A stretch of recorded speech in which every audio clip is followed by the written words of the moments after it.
Mallanna agenda ముఖ్యమంత్రి కావడమా, బీసీలను ముఖ్యమంత్రి చేయడమా, బీసీల రాజ్యాధికారమా?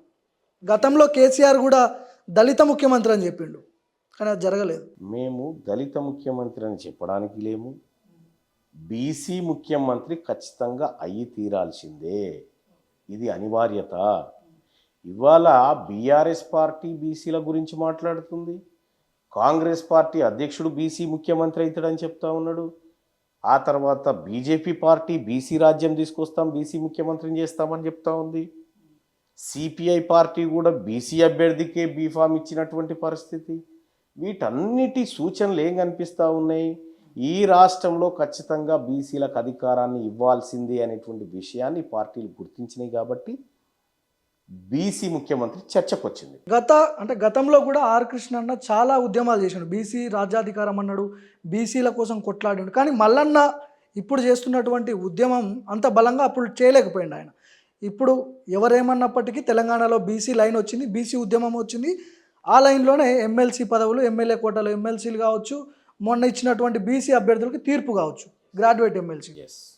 బీసీ రాజ్యాధికారం వస్తుంది, నేనే ముఖ్యమంత్రిని అవుతా అని మీరు ఎందుకు చెప్పలేకపోతారు? తెలంగాణ విషయం ఏంటంటే అది కాదు భార్గవ్, తీన్మార్ మల్లన్న ఏదో కావడం కోసం కాదు.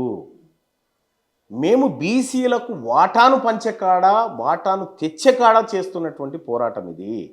బీసీకి రేపు ఒక ముదిరాజ్ బిడ్డ ముఖ్యమంత్రి కావచ్చు, ఒక గౌడ బిడ్డ ముఖ్యమంత్రి కావచ్చు, యాదవ బిడ్డ కావచ్చు, ఓ పద్మశాలి కావచ్చు, ఎవరైనా కావచ్చు. తీన్మార్ మల్లన్ననే ఎందుకు కావాలి? నేను కేవలం ఈ బీసీ ఉద్యమంలో ఒక కార్యకర్తను మాత్రమే. సో రాసివ్వగలుగుతారా నేను ముఖ్యమంత్రిని గాను బీసీ రాజ్యాధికారం వస్తేనే? నేను అవసరం వచ్చినప్పుడు ప్రధానమంత్రి అవకాశం వచ్చినా చేస్తా అని చెప్తున్నా, అర్థమైందా? అవసరం వస్తే, అవకాశం వస్తే ప్రధానమంత్రిని కూడా అవుతామని చెప్పి చెప్తా ఉన్నాము, ఉత్తగా కాదు. మీరు ఇవాళ బీసీ ముఖ్యమంత్రి పంచాయతీ కాదు, ఇది బీసీల వాటా పంచాయతీ. వాటా పంచాయతీలో ఈ పరంపరలో, ఈ పోరాటంలో ఖచ్చితంగా బీసీలు ముఖ్యమంత్రి అయి తీరుతారు. బీజేపీలో ఉన్న కొంతమంది కీలక నేతలను, మున్నూరు కాపు సామాజిక వర్గానికి సంబంధించిన నాయకుల్ని సీఎం చేయడానికే మల్లన్న బీసీ లైన్ తీసుకున్నారని కూడా ఒక చర్చ వచ్చింది. దీని గురించి ఏం చెప్తారు? అసలు భారతీయ జనతా పార్టీ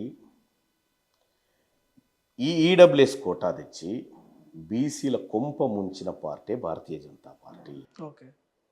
అటువంటి పార్టీ, ఆ పార్టీ విధానాల నుంచి బీసీ ముఖ్యమంత్రి అవుతాడని నేనేం ఊహిస్తలేను. రెండో విషయం, అది మా సామాజిక వర్గమా ఇంకో సామాజిక వర్గమా అనేది కాదు, బీసీ బిడ్డ ముఖ్యమంత్రి కావాలని చూస్తున్నటువంటి వాళ్ళము. ఇవాళ ఈడబ్ల్యూఎస్ కోటా తెచ్చి బీసీల కులగణన చేయకుండా ఈ జాతులను అవమానించినటువంటి పార్టీ గురించి తీన్మార్ మల్లన్న పెద్దగా ఏం ఆలోచించడు, అందులో వ్యక్తుల గురించి అసలే ఆలోచించడు.